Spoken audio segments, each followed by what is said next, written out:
Whoa, wake up. Good. Use the middle hand.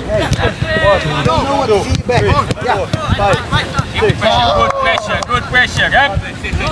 Then you 1, 2, 3, 4, 5, 6, 7. Speed up. Good. Hey, Jack Grealish. Hey, Jack Grealish. Mabola. Well, actually not because Setien Bagaskara, he is off the list regarding an injury.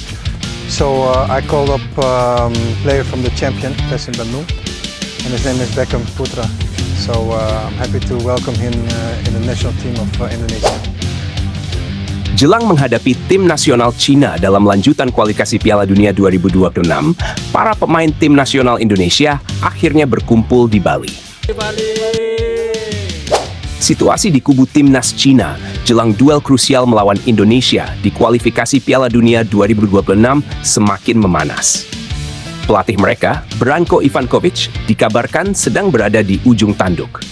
Bukan hanya karena tekanan internal dari Federasi Sepak Bola Cina, tetapi juga karena kekhawatiran yang semakin nyata terhadap kekuatan timnas Indonesia, yang saat ini dianggap sebagai kekuatan baru paling mengerikan di Asia, bahkan melebihi ekspektasi awal banyak pihak.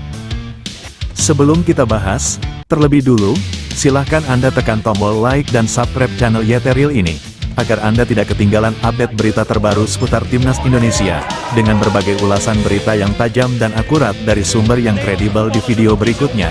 Jika sudah tekan tombol like dan subscribe, kami ucapkan terima kasih. Sebelum kita bahas, mohon disimak hingga selesai, agar Anda dapat memahaminya secara utuh.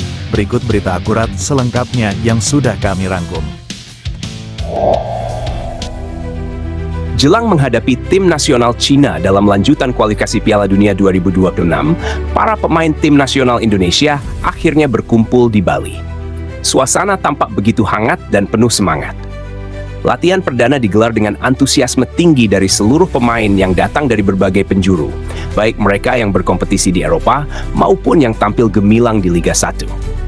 Hari pertama pemusatan latihan ini bukan sekadar ajang untuk mengasah kemampuan teknis, tetapi juga menjadi momen spesial bagi para pemain untuk kembali merasakan atmosfer kekeluargaan yang begitu kuat di tubuh tim nasional Indonesia.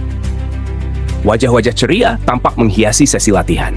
Tawa lepas, pelukan hangat, dan obrolan ringan menjadi pemandangan yang tak terelakkan. Tidak ada sekat di antara mereka. Para pemain keturunan dan pemain lokal menyatu dalam satu semangat untuk merah putih. Kebersamaan ini terasa sangat tulus. Mereka bukan hanya rekan satu tim di atas lapangan, tetapi sudah seperti keluarga besar yang dipersatukan oleh satu cita-cita mulia, mengharumkan nama bangsa di pentas dunia. Momen seperti ini menjadi sangat penting, karena suasana batin yang positif dapat mempengaruhi kinerja tim saat bertanding. Dengan semangat kebersamaan yang mulai menyatu, para pemain kini mulai fokus pada proses pembentukan kekompakan. Chemistry antar pemain perlahan mulai dibangun kembali, dipoles dan dimatangkan melalui setiap sesi latihan. Tak ada yang ingin tertinggal, semua menunjukkan keseriusan. Tim pelatih yang dipimpin oleh Patrick Kluivert, didampingi oleh Alex Pastoor, memanfaatkan momen ini untuk langsung menggenjot persiapan taktik. Fokus utama diberikan pada penguatan strategi menyerang. Dalam sesi-sesi latihan, terlihat bagaimana instruksi diberikan secara detail untuk menekan sejak menit awal pertandingan. Tim pelatih menyadari bahwa menghadapi tim sekelas Cina tidak bisa dilakukan setengah hati. Diperlukan kesiapan fisik, mental, dan strategi yang matang. Oleh karena itu, pendekatan yang digunakan adalah permainan ofensif sejak peluit pertama dibunyikan. Dalam sepak bola modern, mencetak gol lebih dahulu bisa menjadi kunci penting. Siapa yang mampu unggul lebih dulu akan memiliki keuntungan psikologis yang besar. Jalannya pertandingan akan jauh lebih bisa dikendalikan. Oleh sebab itu, pressing tinggi, kecepatan transisi, dan efektivitas serangan menjadi perhatian utama dalam sesi latihan hari ini. Namun, pelatih juga menekankan pentingnya keseimbangan. Saat menyerang, pertahanan tidak boleh lengah. Kedisiplinan menjadi hal mutlak. Dan untuk itu, para pemain terus diminta menjaga fokus, meningkatkan komunikasi, dan saling menyesuaikan pergerakan satu sama lain. Latihan demi latihan akan terus digelar dalam beberapa hari ke depan, dan intensitasnya pun dipastikan akan terus meningkat. Dengan waktu yang tidak terlalu panjang menuju pertandingan, pematangan konsep bermain harus dilakukan dengan efisien dan tepat sasaran. Meski demikian, suasana tetap terjaga dalam nuansa kekeluargaan. Pelatih memberikan ruang bagi para pemain untuk tetap menikmati proses ini, karena rasa senang dalam berlatih akan membuahkan performa maksimal saat bertanding. Kini, seluruh fokus tertuju pada satu hal, kemenangan. Tidak ada ruang untuk kompromi. Para pemain datang dengan semangat tinggi dan hati yang siap untuk bertarung demi bangsa. Mereka tahu, momen ini bukan hanya tentang pertandingan biasa. Ini adalah tentang kehormatan, tentang harga diri, dan tentang harapan jutaan rakyat Indonesia. Targetnya jelas, mengalahkan Cina dan melangkah lebih dekat ke panggung dunia. Dengan kerja keras, kekompakan, dan semangat merah putih, tim ini siap menulis sejarah baru. Semua persiapan dilakukan bukan hanya untuk tampil baik, tapi untuk memastikan bahwa kemenangan bukan sekadar impian, melainkan sebuah target nyata yang siap diwujudkan bersama. Situasi di kubu timnas Cina jelang duel krusial melawan Indonesia di kualifikasi Piala Dunia 2026 semakin memanas. Pelatih mereka, Branko Ivankovic, dikabarkan sedang berada di ujung tanduk. Bukan hanya karena tekanan internal dari Federasi Sepak Bola Cina, tetapi juga karena kekhawatiran yang semakin nyata terhadap kekuatan timnas Indonesia, yang saat ini dianggap sebagai kekuatan baru paling mengerikan di Asia, bahkan melebihi ekspektasi awal banyak pihak. Dalam beberapa pernyataannya yang dilansir oleh media-media utama di Cina, Ivankovic mengungkapkan kekagumannya sekaligus kecemasannya terhadap perkembangan pesat timnas Indonesia. Ia menyebut bahwa Indonesia saat ini memiliki kualitas pemain yang bahkan melebihi tim-tim besar di kawasan Asia, seperti Arab Saudi, Bahrain, hingga Australia. Kekhawatiran Ivankovic bukan tanpa alasan. Ia menyaksikan sendiri bagaimana Indonesia membantai Bahrain, mendominasi laga kontra Arab Saudi, dan bahkan membuat Australia kalang kabut di kandang sendiri. Dalam laga kontra Australia yang berakhir dengan skor 5-1 untuk keunggulan tuan rumah, Ivankovic menyebut bahwa itu bukan gambaran permainan yang sebenarnya. Justru Indonesia tampil jauh lebih dominan, menggempur pertahanan Australia nyaris tanpa henti. Namun, karena faktor keberuntungan dan momen apes yang dialami Indonesia, hasil akhir tidak mencerminkan jalannya pertandingan. Ivankovic mengatakan, jika bukan karena keberuntungan dan efektivitas luar biasa dari Australia yang bisa mencetak 5 gol dari minim peluang, maka bisa saja hasilnya berbeda. Indonesia sepanjang laga itu tidak berhenti menekan. Mereka memaksa Australia yang biasanya tampil menyerang di depan publik sendiri, justru harus bermain bertahan total.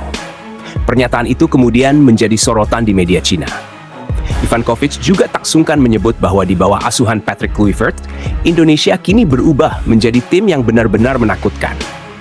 Ia bahkan menyatakan, di grup C ini, setelah Jepang, tim paling berbahaya adalah Indonesia. Ucapan itu menjadi semacam sinyal kepada Federasi Sepak Bola Cina bahwa tantangan melawan Indonesia bukanlah hal sepele. Menurut Ivankovic, jika Australia saja, yang sebagian besar pemainnya punya pengalaman di Piala Dunia dan tampil reguler di ajang besar seperti Piala Asia, harus bermain bertahan dan kalah penguasaan bola dari Indonesia, maka Cina akan lebih sulit lagi.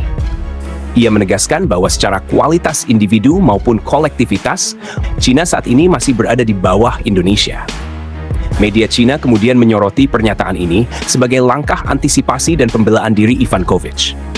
Mereka menyebut bahwa Ivankovic hanya mencoba menyadarkan publik dan federasi bahwa jika nanti timnas Cina benar-benar dipermalukan di Gelora Bung Karno, maka itu bukan hal yang mengejutkan. Bukan karena pelatih gagal, tetapi karena lawan yang dihadapi memang berada di level yang jauh lebih tinggi. Ivankovic bahkan mengajak publik untuk melihat perkembangan Indonesia dari masa ke masa. Ia memberikan contoh bagaimana Roberto Mancini, pelatih kelas dunia yang sempat menukangi Arab Saudi, mengaku sangat puas saat timnya hanya bermain imbang 1-1 melawan Indonesia. Padahal saat itu, Indonesia masih ditangani pelatih sebelumnya dengan pendekatan bertahan dan serangan balik cepat. Setelah pergantian pelatih ke Hervé Renard, Arab Saudi justru tak berkutik dan kalah 0-2 dari Indonesia. Padahal saat itu pun, Indonesia belum sekuat sekarang. Yang membuat Ivankovic makin khawatir adalah fakta bahwa para pemain Indonesia saat ini bukan hanya berasal dari kompetisi domestik, tetapi banyak di antaranya yang berkarier di Eropa. Mereka terbiasa dengan tekanan tinggi, ritme cepat, dan gaya bermain modern. Menurut Ivankovic, ini menjadi keuntungan besar bagi Indonesia. Ia menyebut bahwa pemain-pemain seperti itu punya keunggulan dari segi fisik, pemahaman taktik, hingga mentalitas. Di sisi lain, Patrick Kluivert, legenda sepak bola Belanda, dinilai sebagai sosok yang sangat cocok untuk timnas Indonesia. Gaya bermain menyerang yang ia usung benar-benar menyatu dengan karakter pemain Indonesia saat ini. Para pemain tidak lagi bermain dengan rasa takut. Mereka tampil percaya diri, agresif, dan penuh determinasi. Ivankovic menilai sinergi antara pelatih dan pemain Indonesia menjadi senjata mematikan yang sulit dihentikan. Dalam beberapa sesi konferensi pers, Ivankovic menyampaikan bahwa ia sudah mencoba menganalisis berbagai aspek permainan Indonesia. Namun menurutnya, terlalu banyak variabel tak terduga yang mereka miliki.